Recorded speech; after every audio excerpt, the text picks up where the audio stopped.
Testing, testing. 1, 2, 3. You can hear me, right? Yeah, okay, that's me. Moving it either. All right. And we're back. Sabbath peace. Sabbath peace. Another opportunity for us to hear and learn of the word of truth that's given to us by the Most High God. All honor goes to the Father through the Son, whose name is Yahushua.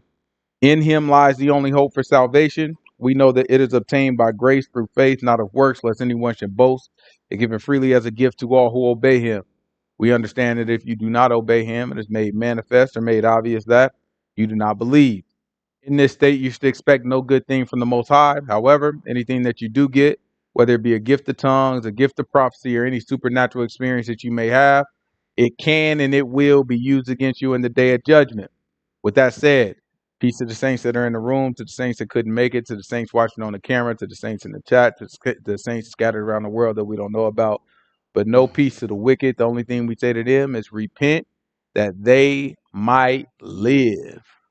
Let's go ahead and jump right into it. You know what I'm saying? We was talking about Hebrews last week. We went all the way through Hebrews 7. So we talked a lot about the foundational truths, right? The milk of the word. We talked about how like what it actually means to experience the milk of the word, right? The basics, the things that are foundational, the things that you have to build on top of, right? If you don't have that, you don't even have a proper foundation to build on. And we talked about those the milk of the word being repenting from dead works and faith towards God, right? Laying on of hands. I'm sorry, baptism, laying on of hands, eternal judgment, and eternal life or the resurrection rather.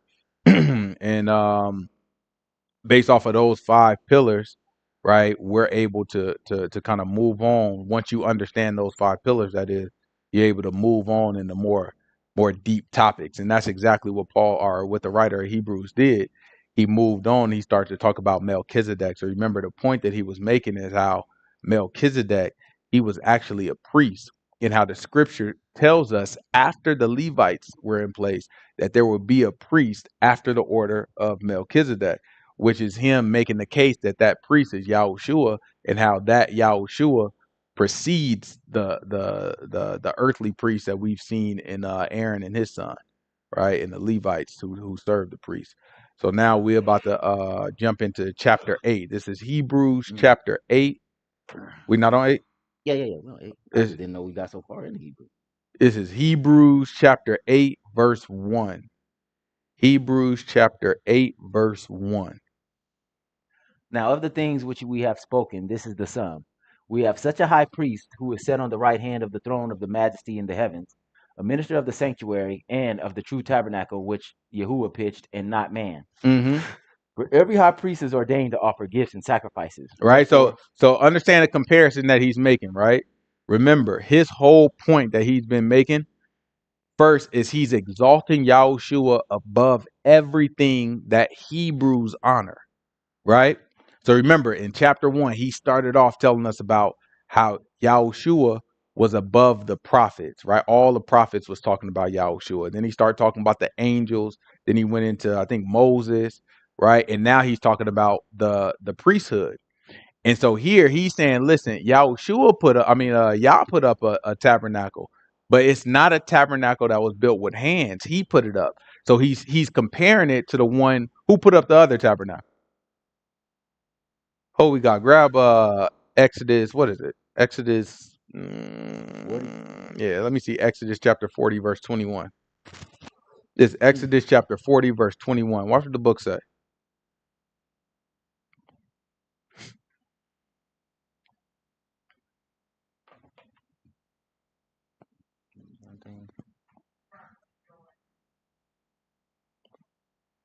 Mel.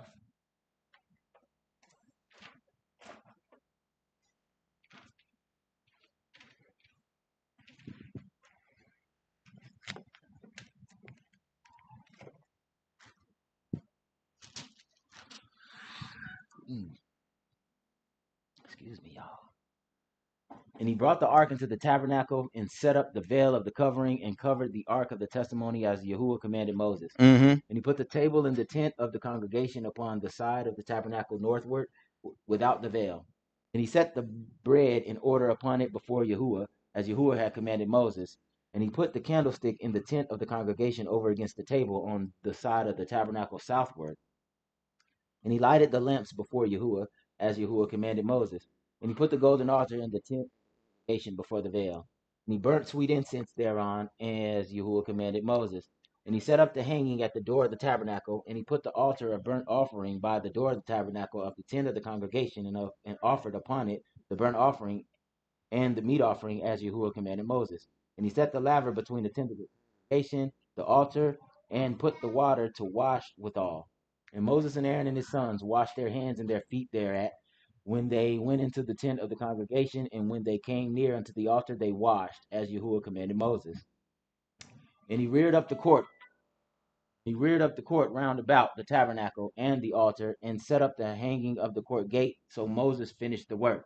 He said, what now? Moses finished the work. Right? So it said Moses finished the work. All that stuff we just talking about, Moses did it. If we went back, we don't have to get it, but I want to say it's like verse 9. Let's see. Let me see. It's in verse 11, verse 10.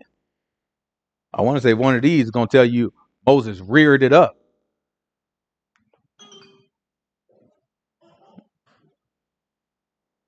Is that what I'm looking for? Verse 11, verse 10, No. verse 15.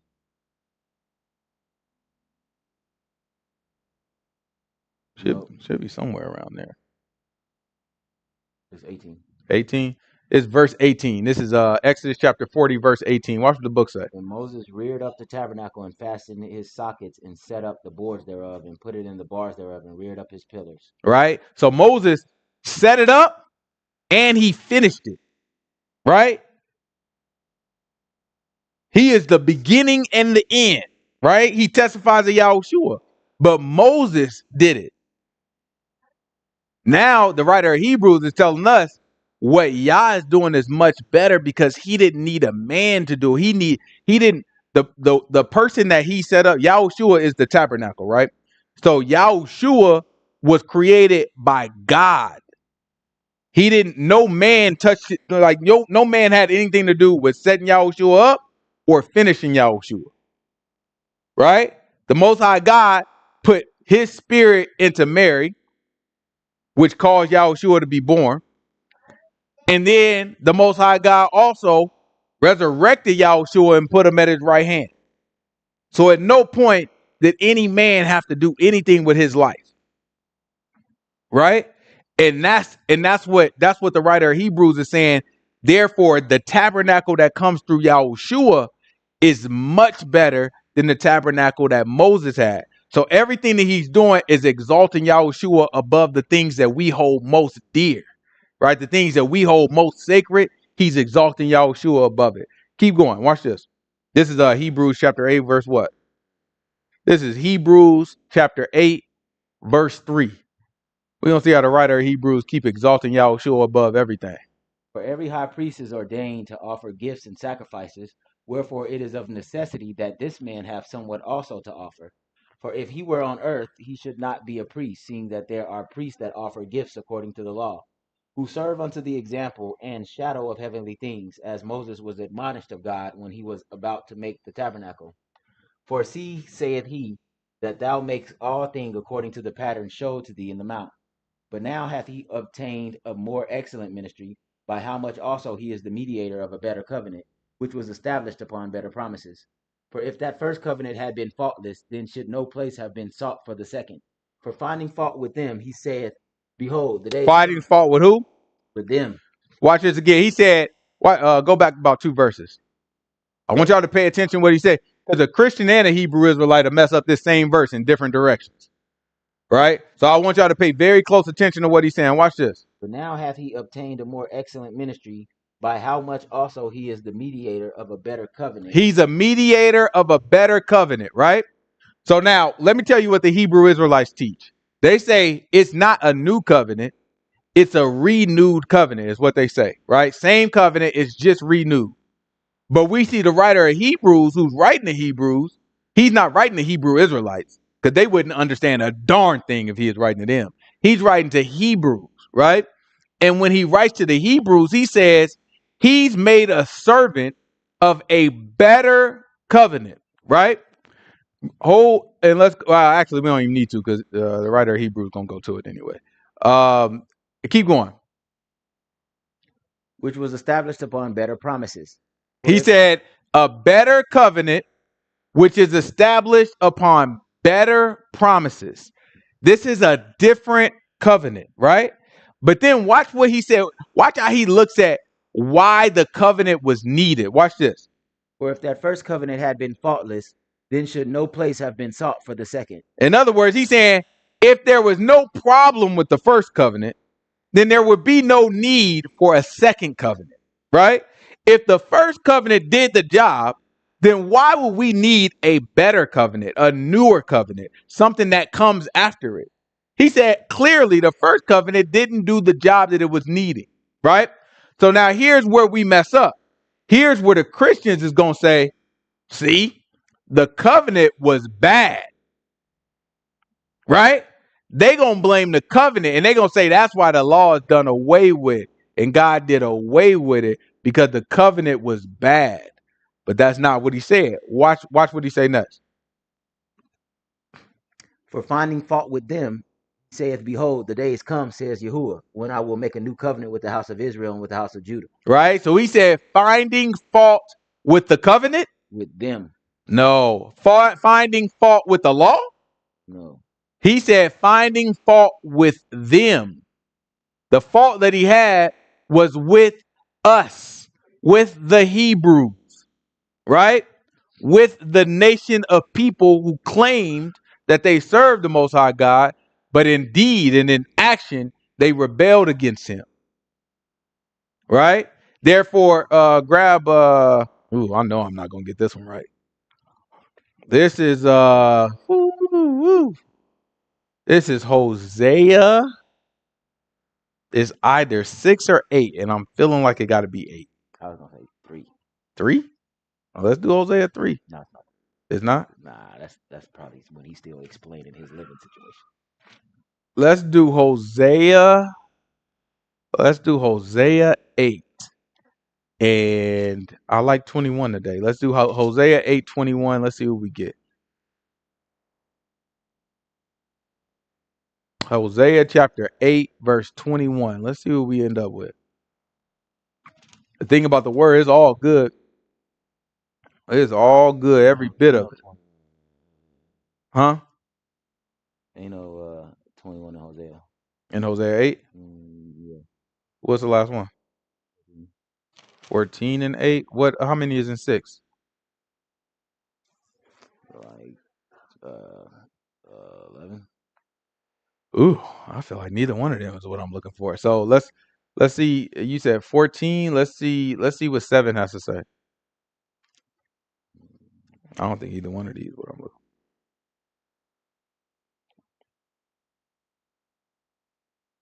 This Hosea chapter 8, verse 7. Watch what the book say.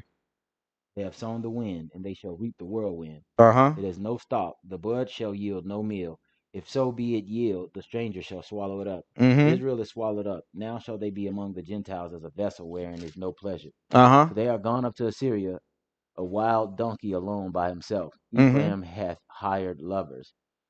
Yea, though they have hired among the nations, now will I gather them, and they shall sorrow a little for the burden of the king of princes. Because Ephraim has made many altars to sin. He said, Ephraim has made many altars to sin. When he says Ephraim, who was he talking about? Who is Ephraim? Israel. Right? Ephraim is the leader of the leading tribe of all of Israel. He's talking about Israel when he say Ephraim. Right? He said he made altars. Those of us that's reading the Bible in a year, right? We see the beginning of Ephraim making altars. Who's from Ephraim? Joshua. Who else? What about King Jeroboam? Right? King Jeroboam, he made altars. And he put one in Bethel and one in Dan. We don't have to get it, but he put one in Bethel and one in Dan. And he did it strictly for the purpose that he thought the Israelites would end up going down into Judah. And he didn't want them to. Although that's exactly what God wanted them to do. And that's exactly how our mindset is when we start putting our traditions and our beliefs above what the book says, right? He's steady trying to protect his relationships and his kingdom. And what that does is that puts now everybody in peril. To the point, y'all remember we read the Levites and the priests, they got kicked out of the service because he didn't want nothing to look too much like what Yah did, even though Yah is the one who established them in this position.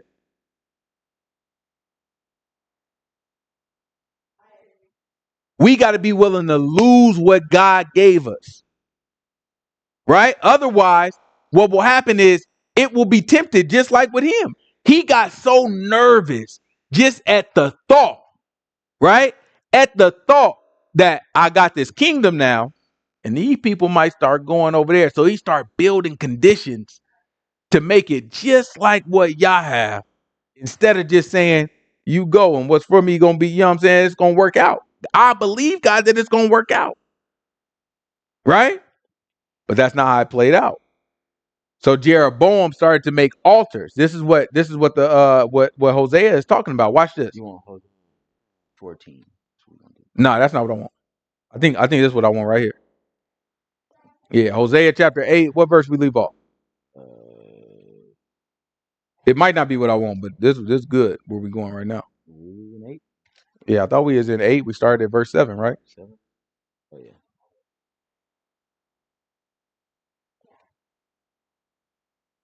No, I don't think we did. Then what was you reading? I don't remember.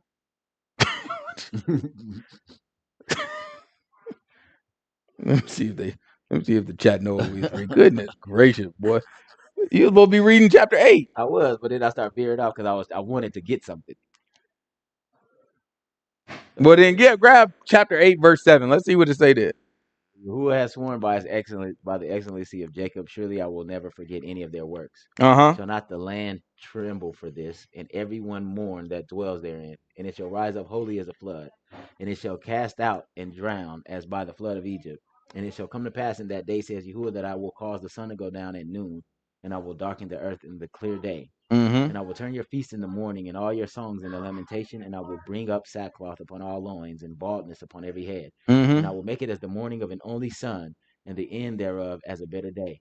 Behold, the days come, says Yahuwah, that I will send a famine in the land, not a famine of bread or of thirst for water. He said, not a famine of bread or thirst for water, but watch but this. of the hearing of the words of Yahuwah. Right? This is the time that we in now. The brother asked me the other day, he said, man, you know what I'm saying? We doing the Bible in a year, so we reading about how the man of God came and he prophesied against King Jeroboam. And then the old prophet came to the man of God and told him, hey, yo, come back to my house. The man of God told him, he said, no, I can't come back to your house. Most High God told me, don't go to nobody's house and drink no water, and don't go back the same way that you came. He's like, nah, man, Most High God, the old prophet lied. He is like, Most High God said, you know what I'm saying, you can come to my house. So the man of God listened to him and then got killed for it, right? And so the brother, he asked me, he is like, man, that's crazy how that happened. But do you think the Most High God still speak to people like he, you know what I'm saying, like he spoke to the man of God? And I told him, I said, listen, this is how it works. Absolutely he can, and absolutely he does. But we're in the time of darkness, right? And that's what Hosea is talking about. We're in the time of the famine, where there is nobody hearing the word of there's a lack of hearing the word of God. And since we're in the time, for us it's normal, right? And for us it's difficult to imagine the world being any other way. But y'all willing, we are going to see some crazy stuff pretty soon, right? We're going to see some stuff that we thought, when, you know what I'm saying, people read the Bible and just look at it like it's a fairy tale. You know what I'm saying? Like, oh, they just exaggerate. We're going to see some stuff. And then I just want, when we see it, y'all willing, I want y'all to just pay attention to how quickly we see something that seems unbelievable today and how quickly it's normal, right?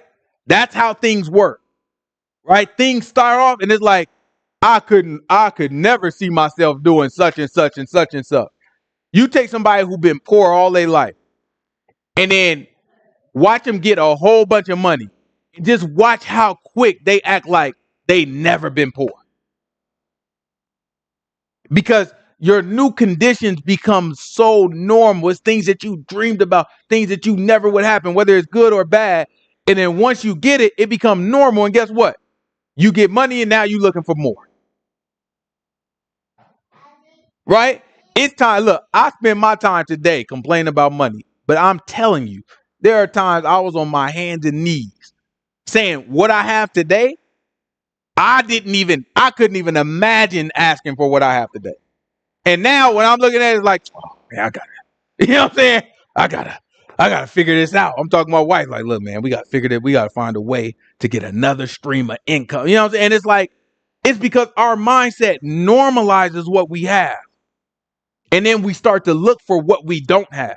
And then we focus on that part of it. Right? This is what happens constantly. And this is what's going to happen when the word of God touches us. When the word of God start going to the prophets of our day and we see it at first, we all going to fall down and be like, I ain't never seen it. I thought it was fake. And then 3 months later, everybody be like, yeah, man, of course it's prophets. You ain't never seen a prophet. It's just going to be normal. Right? So just think about that when it's tough for you to believe something. It's only tough to believe because it hasn't become normal to you yet. Right? Keep going.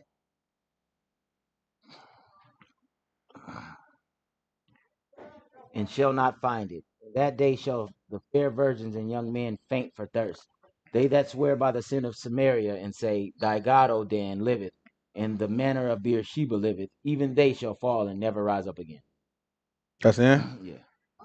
I need to go back to where you were. I think where you was is exactly what I wanted. That's crazy. Let me see 7. You know what I'm saying? 7. Do you think you even read verse 7? Whatever we read? No, this is the plumb line. Goodness gracious. You can't buy good help. Just do chapter 2. All right, let me see what chapter 2 say. 14. Therefore, behold, I will allure her and bring her into the wilderness and speak comfortably unto her. And I will give her vineyards from there in the valley of Achor for the door of hope, and she shall sing there in the days of her youth, and in the day that she came up out of the land of Egypt. It shall be at that day, says Yahuwah, that they shall call me Ishai, and shall call me no more Baali. For I will take away the names of Baalim out of her mouth, and they shall no more be remembered by their name. Mm-hmm. And in that day will I make a covenant for them with the beasts of the field, and with the fowls of heaven, and with the creeping things of the ground. I will break the bow and the sword, and the battle out of the earth, and will make them lie down safely. I will betroth thee unto me forever. Yea, I will betroth thee unto me in righteousness, and in judgment, and in loving kindness, and in mercies. I will even betroth thee unto me in faithfulness, and thou shalt know Yahuwah. And it shall come to pass in that day I will hear, says Yahuwah, and I will hear the heavens, and they shall hear the earth. And the earth shall hear the corn and the wine and the oil, and they shall hear Jezreel. And I will sow her unto me in the earth, and I will have mercy upon her that had not obtained mercy. And I will say to them which were not my people, Thou art my people, and they shall say, Thou art my God. Let's jump back. This is Hebrews chapter 8. What verse we leave off? 8. It's Hebrews chapter 8, verse 8. Watch what the book say.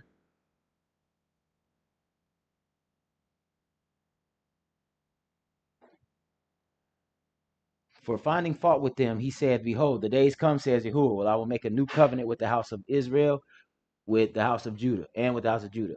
Not according to the covenant that I made with their fathers in the day I took them by the hand to lead them out of the land of Egypt, because they continued not in my covenant, and I regarded them not, says Yahuwah. Right? The writer of Hebrews right now is quoting Jeremiah, the prophet. And he's saying, not according to the previous covenant. So that lets us know it's a new covenant based on better promises. And that's what he's trying to prove right now. He's going to keep reading. Watch this. For this is the covenant that I will make with the house of Israel after those days, says Yahuwah. I will put my laws into their mind and write them in their hearts, and I will be to them a God, and they shall be to me a people. And they shall not teach every man his neighbor and every man his brother, saying, Know Yahuwah, for all shall know me, from the least to the greatest. Right? So now this is where the Christians get it wrong, right? This is the thing about the book. The Christians always going to get it wrong, and the Hebrew Israelites always going to get it wrong. You can just cut it right down the middle. You know what I'm saying? Every time you can just cut it right down the middle. So the way it worked, he looking at it like, you know what I'm saying? He said, nobody is going to have to teach their neighbor to know Yahuwah, because all will know Yahuwah. right? So a Christian is going to say, we're in the new covenant. They think that we're currently experiencing the new covenant. They think that the new covenant came with Yahushua and that the old covenant, therefore, was done away with. As soon as, in their mind, when Yahushua was nailed to that cross, the old covenant was nailed to it. The whole thing just nailed to the cross with him. And all the old covenant went away when he was resurrected. That's how it works out in their mind, right? The Hebrew Israelite says there is no difference between the old covenant and the new covenant. It's the exact same thing, although we just read where the writer of Hebrews quoted Jeremiah, where he said, not according to the previous covenant, the old covenant, right? So both are wrong. What's actually being said here is very clear. He's saying not anybody is going to have to teach their neighbor to know Yahuwah. Well, right now, we're teaching people to know Yahuwah. So that lets us know we're not in the covenant that's being described right now. Right? And Yahushua, we don't have to get it. In Matthew chapter 5 tells us not one jot or tittle will pass from the law and the prophets until all be fulfilled. He said until heaven and earth pass. Right? Heaven and earth is still up there. So we know the old covenant is not done away with and has not passed on. And we also know that we're currently teaching people to know Yahuwah. So we know that this is not the new covenant. That means we're still within the old covenant, and we still look forward to a day where everybody will know Yahuwah. But how would everybody know Yahuwah? How does that work? Keep going. Watch this. For I will be merciful to their unrighteousness, and their sins and their iniquities will I remember no more. In that he saith, a new covenant he has made, the first old. Now that which decayeth and waxeth old is ready to vanish away. Right? So he proves the sister just asked. So it's not a new covenant. And I don't know what made the sister ask that question, but the answer was just right there. He said the old was waxed away. So if it's old and the new, it is a new covenant. Right? When the writer of Hebrews quotes Jeremiah and he says not according to the old covenant, that means it is a new covenant. So it's absolutely a new covenant. Right? Keep going. Watch this. It's chapter 9. Mm-hmm. Then verily the first covenant had also ordinances of divine service and a worldly sanctuary. For there was a tabernacle made, the first, wherein was the candlestick, and the table, and the showbread, which is called the sanctuary. And after the second veil, after the second veil, the tabernacle which is called the holiest of all, which had the golden censer and the ark of the covenant overlaid round about with gold, wherein was the golden pot that had manna, and Aaron's rod that budded, and the tables of the covenant, and over it the cherubims of glory, shadowing the mercy seat, of which we cannot now speak particularly. Now, when these things were thus ordained, the priests went always into the first tabernacle, accomplishing the service of God. But into the second went the high priest alone once every year, not without blood, which he offered for himself and for the errors of the people. The Holy Spirit, this signifying that the way into the holiest of all was not yet made manifest, while as the first tabernacle was yet standing, which was a figure for the time then present, in which were offered both gifts and sacrifices that could not make him that did the service perfect, as pertaining to the conscience. All right. So what he's explaining is he's saying, listen, we had the earthly tabernacle, and y'all saw how the earthly tabernacle worked. You had sacrifices being done every day. And then once a year, the priest would make a sacrifice for all the people and their heirs. And when he made that sacrifice, that's the only time that he could go into the Holy of Holies. In other words, that represented where the Most High God would dwell, right? So he could only go to where the mercy was one time a year and couldn't go without blood. And he's saying that that signifies that the sacrifices weren't effective. He's like, if it's effective, then it makes you clean. And if you clean, then you able to walk in front of the Most High God. But he's saying he could only go once a year, and he couldn't go without blood. He had to have blood when he went. So he's saying it's not effective. It's not really. Yah showed us in how he designed our tabernacle and our services. He showed us that it really was not a permanent fix. It was a very temporary fix, right? Keep going. Watch this. which stood only in meats and drinks and diverse washings and carnal ordinances imposed on them until the time of Reformation. But the Messiah being come a high priest of good things to come by a greater and more perfect tabernacle not made with hands, this is to say, not of this building, neither by the blood of goats and calves, but by his own blood he entered in once into the holy place, having obtained eternal redemption for us. Mm-hmm. For if the blood of bulls and of goats and the ashes of a heifer sprinkling the unclean sanctified to the purifying of the flesh, how much more shall the blood of the Messiah, who through the eternal Spirit offered himself without spot to God, purge your conscience from the dead works to serve the living God? Mm-hmm. And for this cause he is the mediator of the New Testament, that by means of death, for the redemption of the transgressions that were under the first testament, they which are called might receive the promise of eternal inheritance. Right. So when they say testament, it's another word of saying covenant. Right. So again, he separates it: new covenant, old covenant. So the sister asked, she said, "Okay, hold on. So we're not under the new covenant." You know what I'm saying? She said, "So what is Yahushua talking about if we're not under the new covenant?" Right. So let's try to make sense of it. What is Yahushua talking about? Let's what I want. This is Matthew chapter 27, verse what? 25, maybe 22, maybe. Let's do 22. You might have to look around. I don't think I got that right. Matthew chapter 27, verse. Is it 27? Maybe it's 26. Yeah, try Matthew 27 first. And see what verse 20, like 22 say.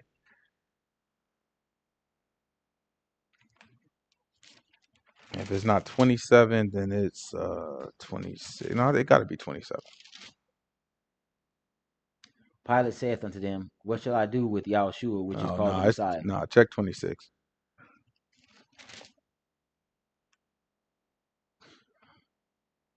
It's 26, maybe 22.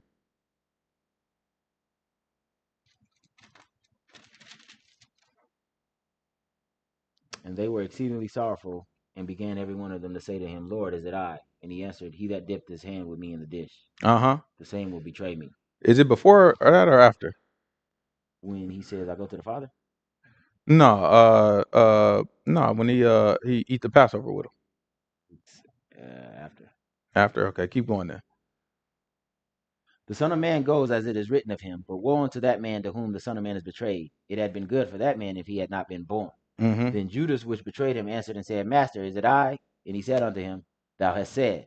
And as they were eating, Yahushua took bread and blessed it and brake it and gave it to the disciples and said, Take, eat, this is my body. Mm-hmm. And he took the cup and gave thanks and gave it to them, saying, Drink ye all of it. Mm-hmm. For this is my blood of the New Testament. He said, this is my blood of what? The New Testament. This is my blood of the new covenant. That's what he just told his disciples, right? All the answers to all our questions are right here in this book, right? These people have been confusing us for years. Me, the sister, all of us have been confused at one point or another for years. Not because the book is unclear, only because people have fed lies into our brain for so long that it's hard for us to let go of certain pieces of it. So we have to keep reshaking it up and auditing ourselves because there's so many lies that's laying dormant inside of us that keeps us from having a clear understanding of the truth, right? So watch what the book says. He says, this is my blood for what? Shed for many for the remission of sins. No, before that. Of the New Testament. Of the New Testament. In other words, the new covenant. And then he said what? Shed for many for the remission of sins. But I say unto you, I will not drink henceforth of this fruit of the vine until that day when I drink it to you anew with you in my Father's kingdom. So now he just told you the blood was for the new covenant. And he said that blood was shed for many, right? For the remission of sins. But he said, hold on, I'm not going to drink it yet. When is he going to drink it now? Until that day when I drink it new with you in my Father's kingdom. The new covenant does not happen until we get to the kingdom. That's how covenants work. You got to seal it with blood and it got to be with a meal. And he's telling you, we not sealing this covenant until we get into the kingdom. If you remember all his parables, It's always talking about a wedding or a feast because that seals the covenant. It's going to be a party when we seal the covenant. This is not it. Yeah, the Most High had to eat with Moses and the elders before they sealed that one. That's right. Right? On the Mount Sinai, Moses had to go up and they sealed the covenant with blood. He sprinkled the blood and he ate. There's no other way to get a covenant. So that hasn't happened yet. Nobody can just pop up and say, "Oh, I had a covenant." You gotta break bread. And Yahushua was like, not yet now. I can't do this because it was too early. Otherwise, the new covenant would have been now, which would have thrown everything out of order. The old covenant is until death. Grab Romans chapter 7.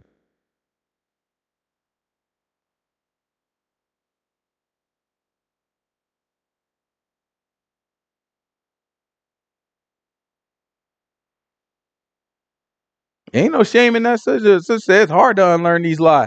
Ain't no shame in that. These people who lied to us should be ashamed. These churches we sat in and they regurgitated lies to us. They should be ashamed. Ain't no shame in us unlearning this stuff.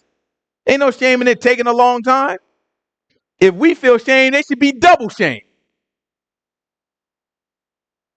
We sit in these churches and they got these smiling faces and they take care of people and they do all these things that we see as good. We honor these men. Some of them women. We give them honor and we look up to them for guidance. And they sit there, they read this whole book and decide to keep it from us. They should be darn ashamed. Of course, what you expect us? We trust you.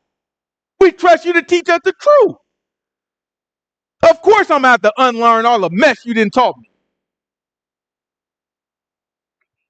No, see, you ain't got to be ashamed about nothing. We just got to unlearn this stuff. It's a fight. Most High God see fit that we still breathing right now because he want us to win this fight.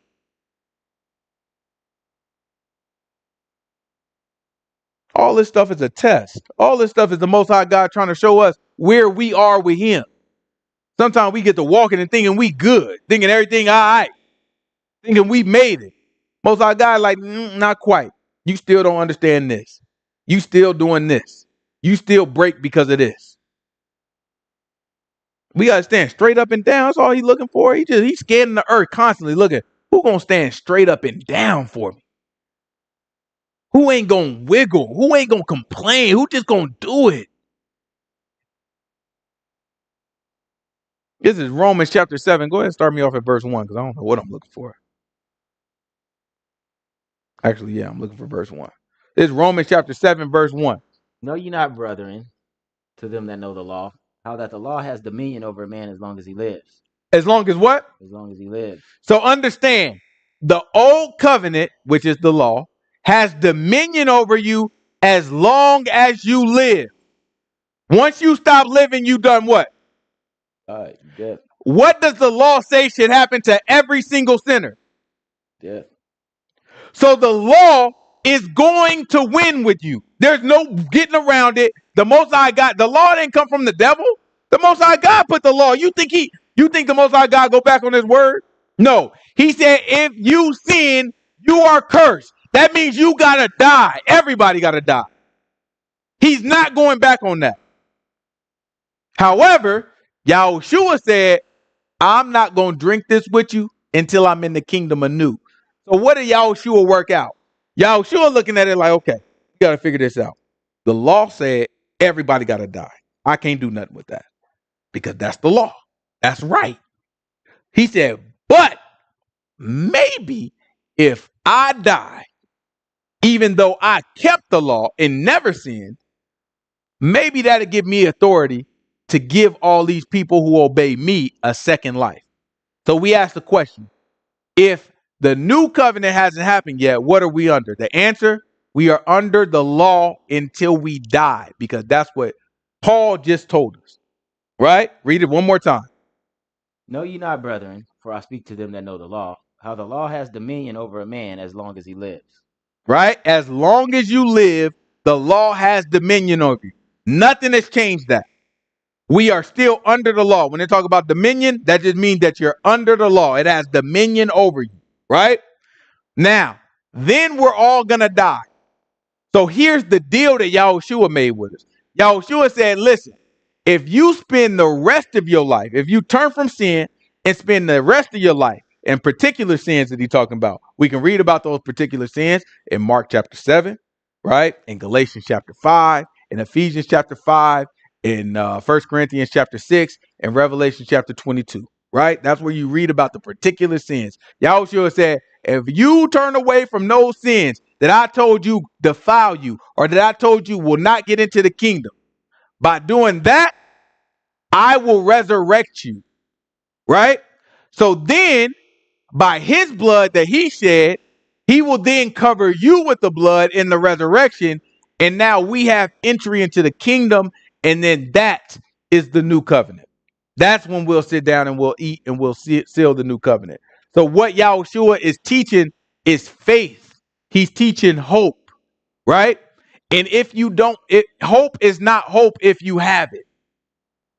That's Romans 8. What is it? Romans 8, maybe 20? It's Romans chapter 8, verse 20. Let's see what it says.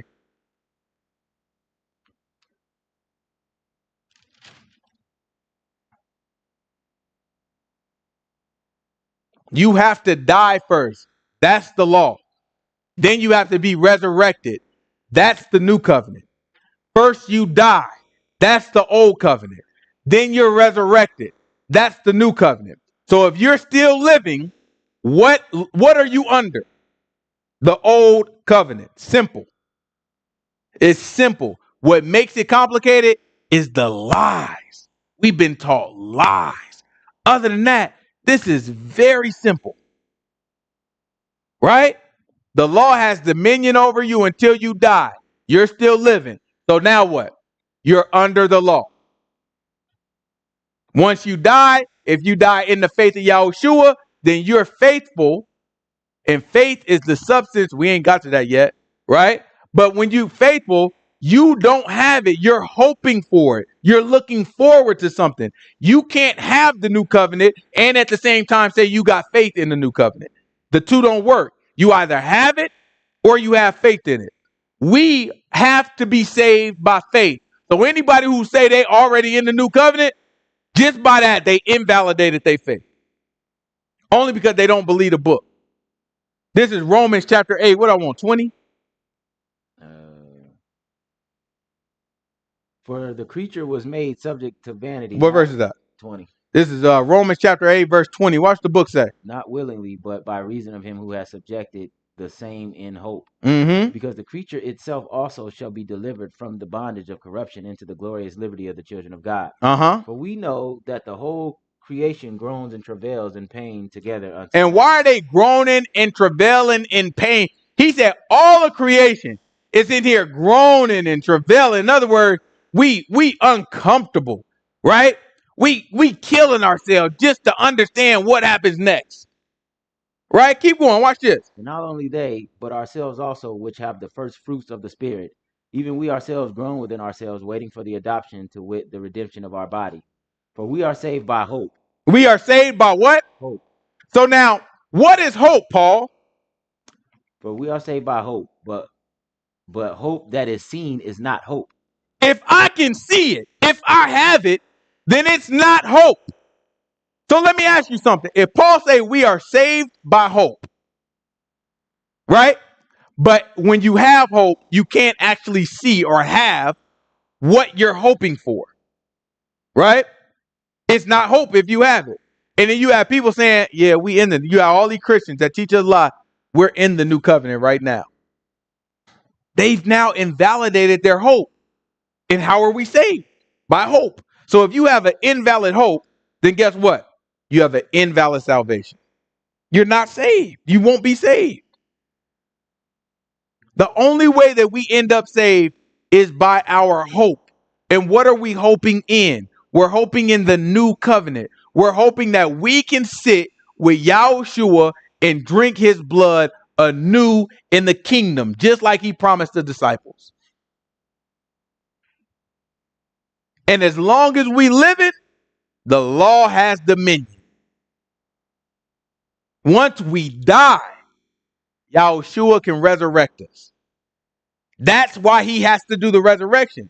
Otherwise, he just would have walked by and touched everybody and said, you know what? You're going to the kingdom and you're going to the kingdom. No, you have to die. There's no other way around it. Hold, we got grab John chapter 5 for me. This is John chapter 5. Give me about verse 25.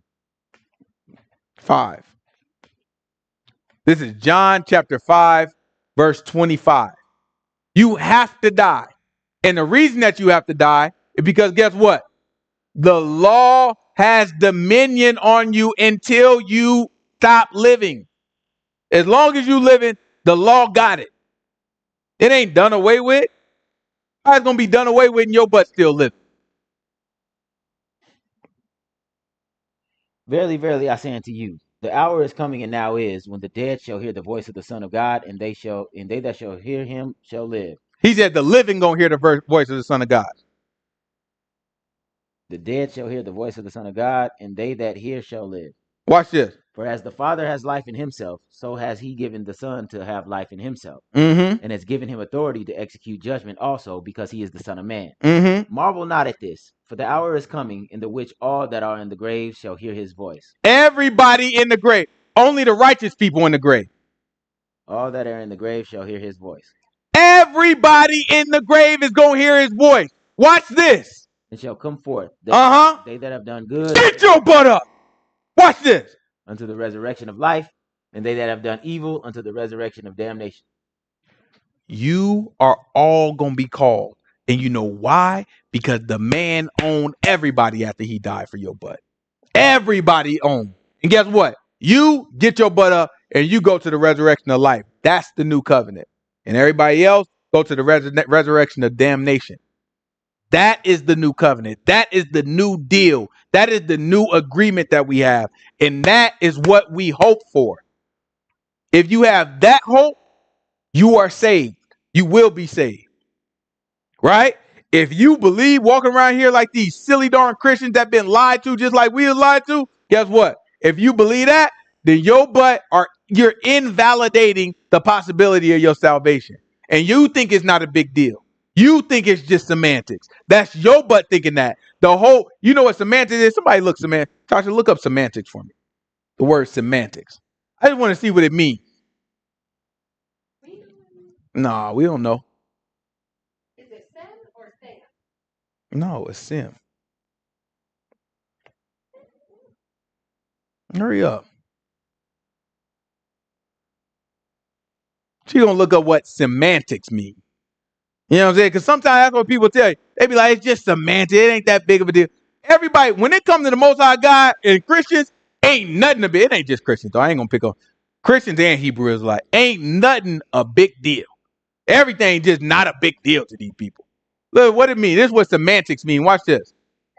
Semantics is the study of meaning in language and other symbolic systems. Encompassing everything from individual words to entire sentences and how they relate to the world and each other. Semantics is about words, language.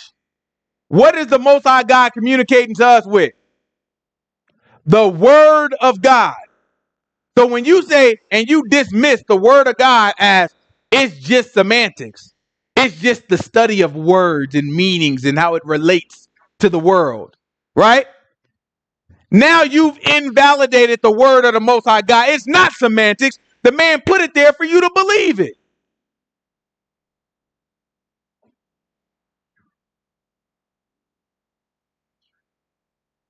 Where we at? This is Hebrews chapter what? 9? 9, verse 15. It's Hebrews chapter 9, verse 15. Watch what the book say. And for this cause he is the mediator of the New Testament, that by means of death, for the redemption of the transgressions that were under the first testament, they which are called might receive the promise of eternal inheritance. Okay. For where a testament is, there must also of necessity be the death of a testator. Right? You got to have a test taker if you got a test. You know what I'm talking about? Read it again. What did he say? For a testament is a For where a testament is, there must also of necessity be the death of a testator. Right? A testator. What he's saying is a person who seals the covenant, who owns the covenant. So Moses was the testator of the first covenant, right? Of the covenant made on Sinai. For a testament is of force after men are dead. Mm-hmm. Otherwise it is no strength at all while the testator lives. Mm-hmm. Whereupon neither the first testament was dedicated without blood. Mm-hmm. For when Moses had spoken every precept to all the people according to the law, he took the blood of the calves and of goats, and with water and scarlet wool and hyssop, and sprinkled both the book and all the people, saying, "This is the blood of the testament which God has enjoined unto you." Moreover, he sprinkled the blood, both the tabernacle and the vessels of the ministry. And also all things are by the law purged with blood, and without shedding of blood is no remission. Mm-hmm. It was therefore necessary that the patterns of things in the heavens should be purified with these, but the heavenly things themselves with better sacrifices than these. Mm-hmm. For the Messiah is not entered into the holy places made with hands, which are the figures of the truth, but in heaven itself, now to appear in the presence of God for us. Nor yet that he should offer himself often, as the high priest entereth into the holy place every year with blood of others. Do you understand what he's talking about? Oh, this man is so deep. Listen, he's telling you, we have a high priest after the order of Melchizedek. When we look at our high priest after the order of Aaron, what were we used to seeing? Once a year, the high priest goes into the Holy of Holies. Right there, Hebrews is trying to tell you the Holy of Holies that he went into was designed based off of what he saw in heaven. He proved that to you by quoting Exodus, where it told Moses, design it after the patterns that I showed you on Sinai. So the writer of Hebrews is telling us the Most High God gave him a vision of the things that are in heaven and showed him the designs. The designs was a pattern, a shadow of what's in heaven. In that shadow, you have a high priest of the son of Aaron that walks into the Holy of Holies. The Holy of Holies represents where God dwells, because remember, we have the mercy seat with the two cherubim, and it was supposed to be the seat of the Most High God. And the Most High God said, that's where I am, and that's where you speak to me. So when you go to the Holy of Holies, you have to have blood. And when you have the blood, you drop it down in there, right? And by dropping it down in there once a year, you are able to cleanse some of the people. All the people. All the people. Everybody, right? Everybody gets touched based off of that blood. And he says that is the high priest that did that, the son of Aaron. Now, the Psalms, he's telling us the Psalms told us about a high priest after the order of Melchizedek, right? So now he's explaining that Yahushua is a high priest. But now he's saying that Yahushua is not going to the man-made version of the patterns of heaven. No, Yahushua went into heaven, which is the Holy of Holies where God dwells. So what do you think happens next with the high priest? He drops his blood in the Holy of Holies in heaven. And what happens when he drops his blood? He cleanses all the people. But now he has control. So just like we just read in John 5, everybody's going to hear his voice when he say, come up, because I own you now. And if you do what the man say, you get to go into the kingdom. If you don't, you get to burn forever. This stuff is very, very simple, right? Very simple. One of the things that we do for ourselves, and it's not just us, it's a spiritual battle, right? But the spiritual things that we do to ourselves is we make simple things complicated so that we don't have, so that we can find an excuse to do what we really want to do. We can't do that. This stuff is very simple. You obey the man, you get into the kingdom. If you don't obey the man, if you ignore the man, if you act like you don't understand, if you resist him, if you rebel, if you lie, if you cheat, all these different things, you will not enter into the kingdom. Right? This is, keep going. Where we at? Hebrews what? 9. 9:25. This Hebrews 9:25. I just want y'all to get the picture. Yahushua dies, blood, sacrifice, risen, right hand of the Father. He's in the Holy of Holies. This is a picture. We got a picture of what's happening right now in the high priest, the sons of Aaron, who go every year into the Holy of Holies. That's what Yahushua is doing for us right now. But he's not doing it after the order of Aaron. He's doing it after the order of Melchizedek, right? Just like the Psalm promised us. And the reason why that Psalm, so most people don't understand it. What the writer of Hebrews is breaking down is nobody is reading Psalms and getting what he's getting. It's a bad man we listening to. Nobody is reading the Psalms to say after the order of Melchizedek, and they put all this together. He's telling you when it's talking about the order of Melchizedek. Now, let me explain. What it's saying is the man is going to the Holy of Holies just like the high priest. Just like we used to the son of Aaron doing, he's doing it. He's just doing it on a higher scale. The son of Aaron got to go to the physical building. The man is going to heaven. So he got to go after somebody's order because son of Aaron can't even go in. He got to go year after year, and he can't just stay in there. He got to get it butt out. Right? The man going right to heaven. And guess what he did when he got there? He didn't rush out. He ain't got to have bells on his garment to get, you know what I'm saying, make sure people know he didn't fall dead. No. He walked right into that thing. He said, that's my seat right there, right? Sat his butt down. Hey, just tell me when it's time. He's sitting down until the man say it's time. It's time for me to put everybody beneath your feet.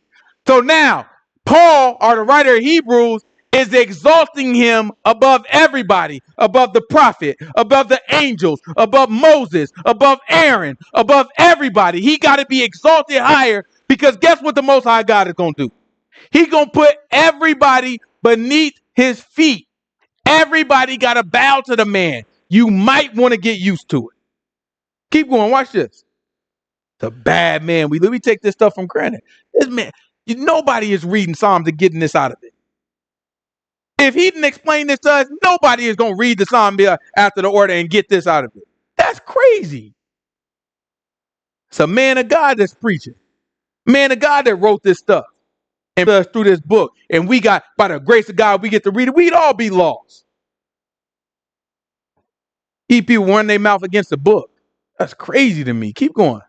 Or yet that he should offer himself often, as the high priest entereth into the holy place every year with blood of others. Watch what he say. For then must he often have suffered since the foundation of the world. But now, once in the end of the world, he has appeared to put away sin by sacrifice of himself. Mm-hmm. And as it is appointed unto men once to die. He said, as it is appointed unto man once to die, because as long as you live in, what happens? As long as you live in, the law has dominion over you. And the law says every sinner shall die, shall be cursed. So that means it's appointed unto you once to die. And after that? But after this, the judgment. After that, Yahushua going to call everybody and say, okay, everybody come out these graves now. You go that away. And you go that away. Right? Keep going. So the Messiah once offered to bear the sins of many, and unto them that look for him shall he appear the second time without sin unto salvation. Mm-hmm. Keep going. For the law, having a shadow of good things to come, and not the very image of the things, can never with those sacrifices which they offered year by year continually make the comers thereunto perfect. Mm-hmm. For then would they not have ceased to be offered, because that the worshippers once purged should have had no more conscience of sins. But in those sacrifices there is a remembrance again made of sins every year. Mm-hmm. For it is not possible that the blood of bulls and goats should take away sins. Wherefore, when he comes into the world, he says, sacrifice and offering you would not, but a body hast thou prepared me. In burnt offerings and sacrifices for sin thou hast no pleasure. Then said I, lo, I come. In the volume of the book it is written of me to do thy will, O God. He's talking about all the stuff that's testifying to Yahushua. He told it, he is like, when you was reading the Psalm and it told you sacrifices you don't want, you prepared me for this. He's like, man, y'all didn't know what y'all was reading when that was. But then he's breaking it down for us. You have to listen.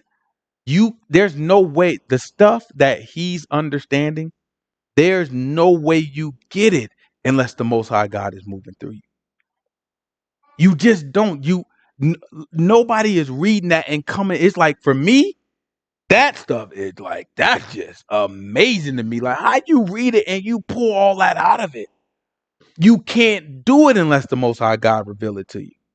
It's impossible. You can't do it. Oh, grab John chapter this is what is it? This is John chapter John chapter 4 John chapter 6 verse 41. This is John chapter 6 verse 41.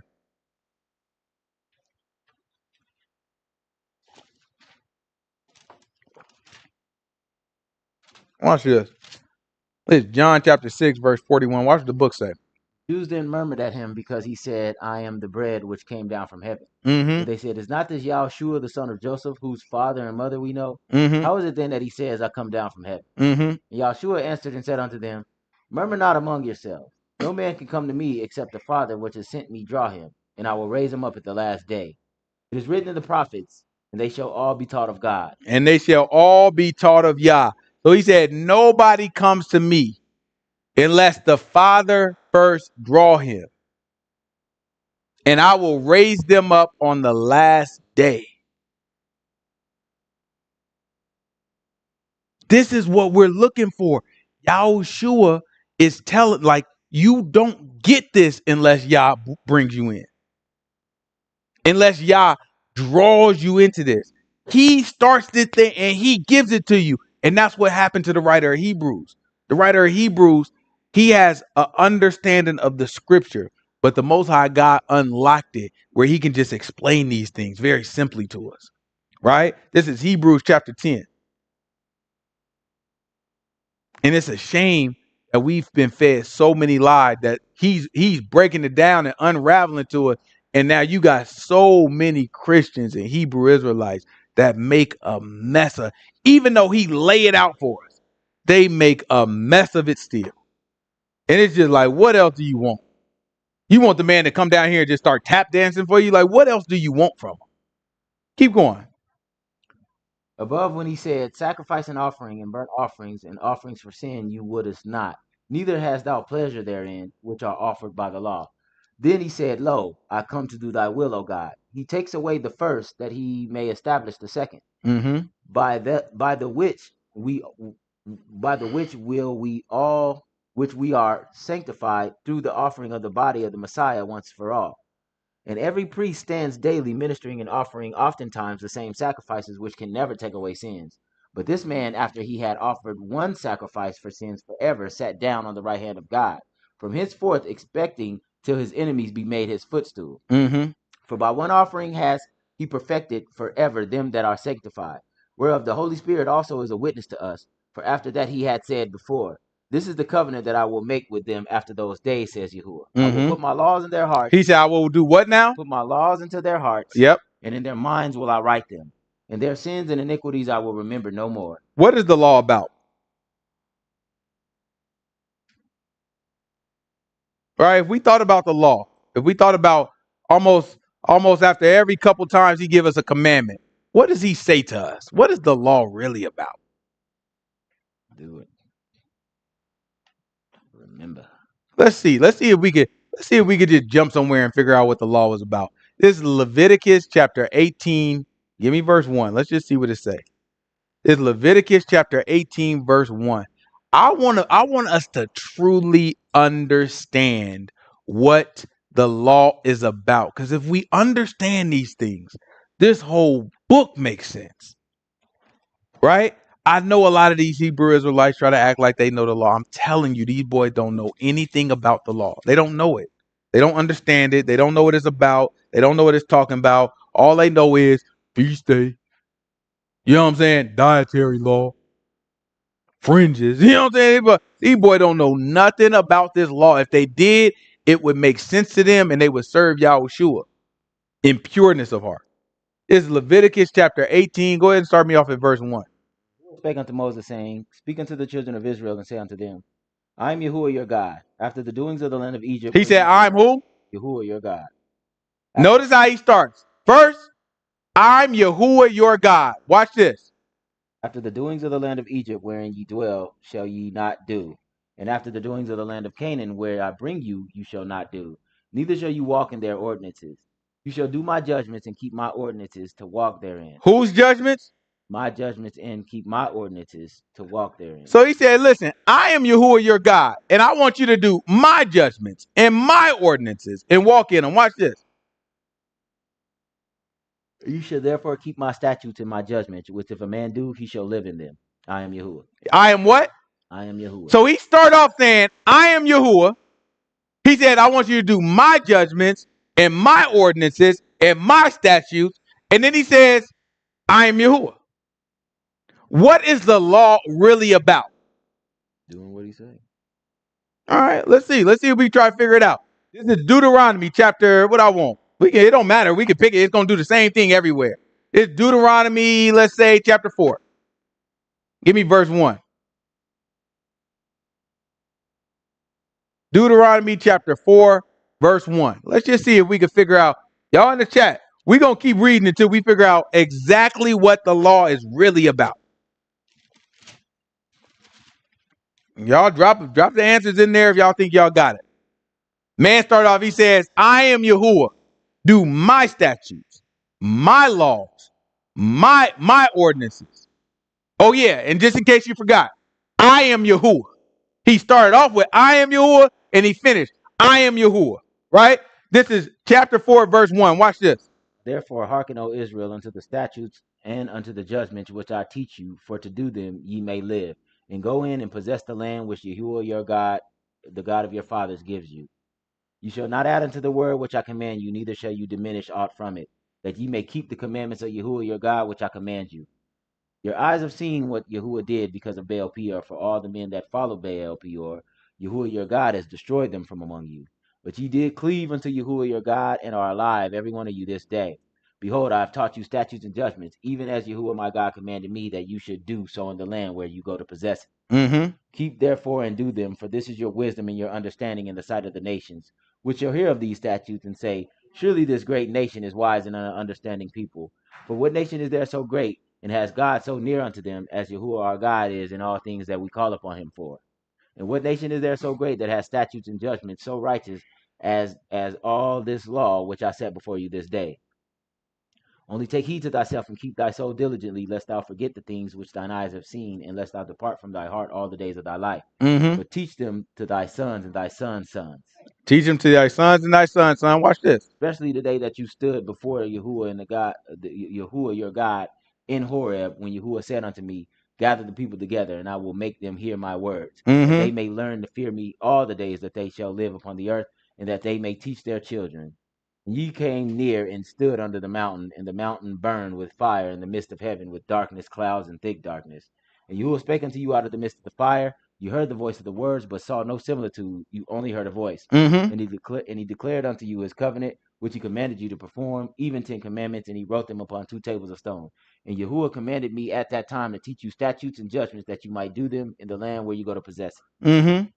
Take ye therefore good heed unto yourselves, for you saw no manner of similitude on the day that the Lord spake unto you in Horeb out of the midst of the fire. Lest you corrupt yourselves and make you a graven image in the similitude of any figure, the likeness of a male, a female, of any beast that is on the earth, the likeness of a winged fowl that fills the air, that flies in the air, the likeness of anything that creeps on the ground, the likeness of any fish that in the waters beneath the earth. Unless you lift up your eyes unto heaven, and when you see the sun and the moon and the stars, even the hosts of heaven should be driven to worship them and serve them, which Yahuwah thy God has divided unto the nations under the whole earth. But Yahuwah has taken you and brought you forth out of the iron furnace, even out of Egypt, to be unto him a people of inheritance, as you are this day. What do we keep hearing repeated? Keep the statutes, keep the judgments, keep the commandments, obey. Let's see. Let's keep going. But Yahuwah has taken you and brought you forth out of the iron furnace, even out of Egypt, to be unto him a people of inheritance, as you are this day. Mm-hmm. Furthermore, Yahuwah was angry with me for your sakes and swore that I should not go over Jordan, and I should go not into that good land, which Yahuwah your God gives thee for an inheritance. But I must die in this land. I must not go over Jordan, but ye shall go over to possess that good land. Take Mm-hmm. heed unto yourselves, lest you forget the covenant of Yahuwah Unless your you do God. what? Forget the covenant of Yahuwah your God, which he made with you, Mm-hmm. and make a graven image of the likeness of anything which the Lord has forbidden thee. Mm-hmm. For the Lord thy God is a consuming fire, a jealous God. When you shall beget children, and children's children, and you shall have remain long in the land, and shall corrupt yourselves, and make a graven image or the likeness of anything, and shall do evil in the sight of the Lord your God to provoke him to anger. I call heaven and earth to a witness against you this day, that you shall soon utterly perish from off the land where you go over to possess. Ye shall not prolong your days upon it, but shall utterly be destroyed. And Yahuwah will scatter you among the nations, and you shall be left few in number among the heathen, where the Lord shall send you. You shall serve other gods, the work of men's hands, wood and stone, which neither hear nor see or smell, or neither hear, eat, or smell. But if from thence you seek the Lord your God, and shall find him, if you seek him with all your heart and with all your soul, when you are in tribulation, and these things are come upon you, then even then in latter days, even in the latter days, if you turn to Yahuwah your God and shall be obedient unto his voice, for Mm-hmm. Yahuwah your God is a merciful God, he will not forsake you, neither destroy you, nor forget the covenant that he made with your fathers and swore unto them. Mm-hmm. For ask now the days that are past, which were before these, Ask now the days that are past, right? Ask now about all the history. Watch this. since the day that God created man upon the earth, and ask the one side of heaven unto the other, Ask anybody. What does he got? What we got to ask, Moses? whether there has been any such thing as this great thing, or has been heard like it. Like what? Did ever people hear the voice of God speaking out of the midst of the fire, as you heard and lived?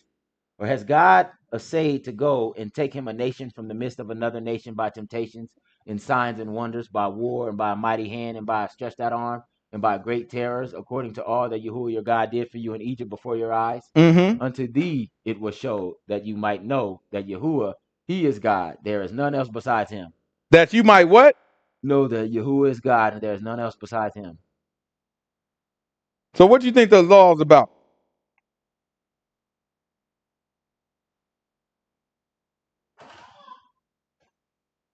Let me see. To worship Yah, laws for us to draw near to Yah. Close. That's pretty, yeah, that's pretty close. Pretty much it. It's about knowing Yah. That's all what that's it. The man opened it up. Yahuwah. I am Yahuwah. I want you to keep my laws, my statutes. And then he ended off, I am Yahuwah. When Moses talked about him, Yahuwah said this, your God Yahuwah. What you keep hearing is Yahuwah, Yahuwah, Yahuwah, Yahuwah. Know Yahuwah. Remember Yahuwah. Yahuwah's covenant. The whole law is about knowing Yahuwah. Right? So now, watch what the law, which is about knowing Yahuwah, is now written on our hearts. It's back to Hebrews. Now written on our hearts, right? In the new covenant, it'll be written on our hearts and it'll be written in our mind, right? This is Hebrews, what we leave off on? 16. This is Hebrews chapter 10, verse 16. This is the covenant that I will make with them after those days, says Yahuwah. I will put my laws in their hearts and in their minds, and I will write them. Right? So if the law, which is instruction on how to know Yahuwah, if the law is in your hearts and the law is in your mind, what do you think what state do you think you in? Do you think you know God? So that's why before, when the writer of Hebrews was quoting Jeremiah, he said, no man will have to teach his neighbor to know Yahuwah. Guess why? Because he already knows Yahuwah, because it's written in his mind and written in his heart. That is the new covenant. To have the law written in your mind and your heart is to know Yahuwah. We haven't gotten there yet because we're still teaching people to know Yahuwah. We're still teaching our kids just like the law commanded us. Keep going. And their sins and iniquities I will remember no more. Now, where remission of these is, there is no more offering for sin. Having therefore, brethren, boldness to enter into the holiest by the blood of Yahushua, by a new living way which he hath consecrated for us through the veil, that is to say, his flesh. And having a high priest over the house of God, let us draw near with a true heart in full assurance of faith, having our hearts sprinkled from an evil conscience and our bodies washed with pure water. Let us hold fast the profession of our faith without wavering, for he is faithful that promised. And let us consider one another to provoke unto love and to good works, not forsaking the assembling of ourselves together as the manner of some is, but exhorting one another, and so much the more as ye see the day approaching. Right? As the day approaches, we should be encouraging each other more and more. Keep going. For if we sin willfully after that, he said, if we what? Sin willfully after that we have received the knowledge of the truth, there remains no more sacrifice for sin. So now, if the law is written on your mind, right? And that is obedience, right? The instruction on how to know Yahuwah, which is keeping his commandments. That is how you know Yahuwah, by knowing exactly how to keep his commandments, right? He said, read it again. For if we sin willfully after that we have received the knowledge of the truth, there remains no more sacrifice for sin. So now, if we sin willingly after we've received the knowledge of the truth, then there is no more any sacrifice for sin. Why does that make sense for us? He told us about the high priest. The high priest from the sons of Aaron, he goes in year by year, right? Year by year to address the sins of the people. When he talked about Yahushua, he said, no, one sacrifice, and he only going once. He ain't, you know what I'm saying? He's not being sacrificed again. So if he's only being sacrificed once, he's saying if you receive the knowledge of the truth and after that willingly sin, there remains no sacrifice for you. So how do we deal with that? Because some people will look at it. Let me tell you something. Christians don't touch this one. You won't ever hear this in a Christian church. You won't. No Christian is going to touch this with a, what they be saying, a 6-foot pole, 9-foot, 12-foot pole. I don't care how long the pool is. They not touching this one ever. You know what I'm saying? You bring it up to them, they gonna find a way. Oh, look, brother, look. The Lord works in mysterious ways, right?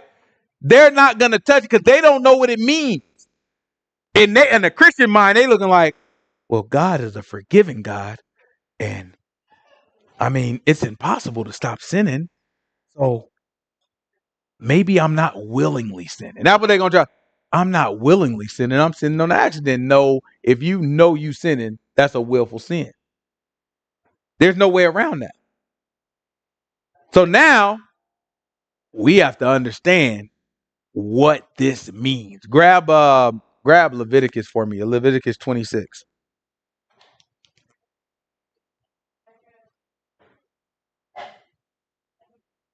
Our pride is what keeps us in the same spot over and over again.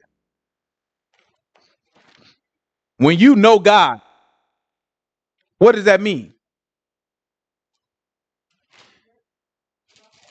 We just read the law. He said, listen, the law is to know God. He's teaching you how to know God. He gives you all these commandments. And when he writes these commandments in the New Testament in your mind and in your heart, guess what? Nobody needs to teach you how to know God. So now the writer of Hebrews is telling you, if you've received this knowledge and you willingly sin after that, there's no sacrifice remaining for you, right?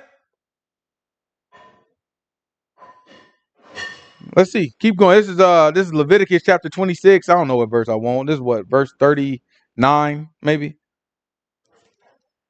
If it ain't 39, then it's 29. And they that are left of you shall pine away in their iniquity. That's what I want. This is verse 39. Watch what the book say.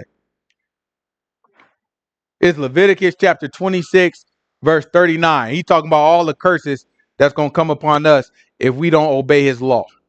And they that are left of you shall pine away in their iniquity in your enemies' lands. And also in the iniquities of their fathers shall they pine away with them. Mm-hmm. If they shall confess their iniquity. If they shall do what? Confess their iniquity of their fathers with their trespass, which they trespassed against me. And so look, I got to confess the iniquity of my dads, of my ancestors, And I got to confess my own sin. I got to admit to the Most High God, man, I've been sinning against you. I've been rotting. And it ain't just me. All my ancestors that I come from a DNA of people that's been sinning against you, y'all.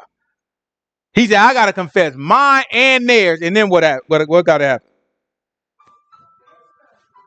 And that also they have walked contrary unto me. And that I also walk contrary unto them. So then I got to admit that I've walked contrary to him, but not just that Yah has walked contrary to me. That part is hard. All of us want to say that God's been by my side the whole time through my ups and my downs. Look, I may not have been perfect, but God never left me. That's what all of us want to say. We got that desire to say it. And we may not realize, it might sound humble when we say it. It might sound godly when we say it. But in reality, that is pride, my brother and sister. That is pride. Because what God wants you to admit is that you walk contrary to him, and also that he walked a Christian don't have no problem admitting that they've walked contrary to God. That's easy for them. The problem that a Christian gonna have is, I don't want to admit that God's walked contrary to me. And you want to know what else that a Christian don't want to admit? They don't want to admit that they don't know God. Listen, go back to Hebrews. This is Hebrews chapter 10, verse what? What's that? 26. This is Hebrews chapter 10, verse 26. Watch what he said.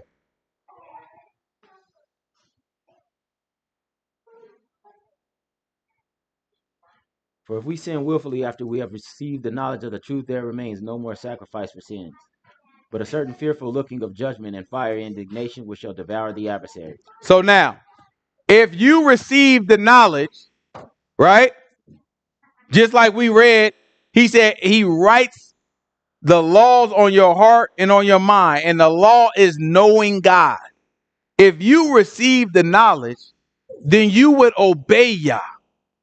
But if you don't obey Yah, guess what you got to admit? That you don't know him. But guess what's the hardest part for us to admit? One, that God has walked contrary to us. And two, that we don't know God. We rather say, man, I've been reading I haven't read that Bible front to back. I read the Bible all the years. I pray every day. I just made a mistake. I just sinned. I fell off, But God, he never left my side. God was always there. We never want to admit all this reading I've been doing, all this praying I've been doing, the whole time, I didn't know him. Didn't know nothing about him. I thought I did. I thought I loved him, but I didn't love him and I didn't know him. If we do that, then there remains a sacrifice for us. If we admit that we walk contrary to him and he walked contrary to us, he only walks contrary to those he does not know. If we admit that we walk contrary to him and he walked contrary to us, there remains a sacrifice for us. All right, you don't believe me? Let's check it out. This is John chapter 4. Is it 4 I want? John chapter 4, jump all the way down to, I don't know what verse, maybe 48. It may not go that far. Maybe it's 38.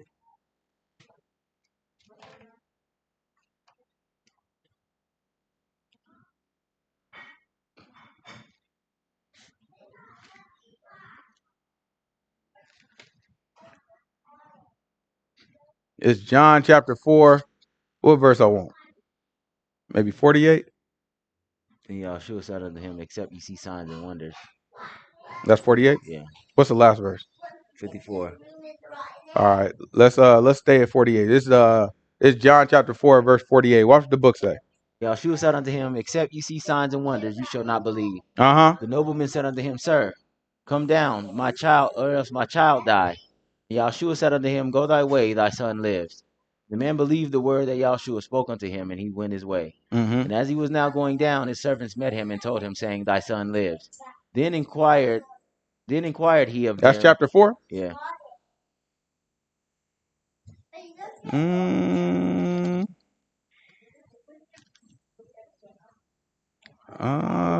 What I'm looking for then? That's chapter 4. What I'm looking for? Chapter 8? About what? The blind man. I don't know. Let me see chapter 8. What's the end of chapter 8?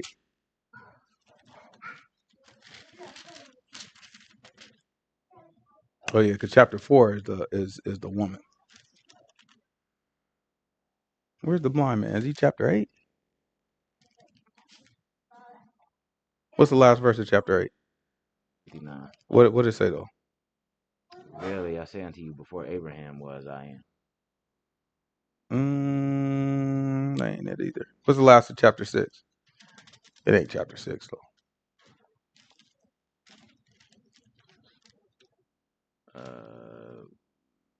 Therefore said I unto you, no man that come unto me except it were given unto him of my Father.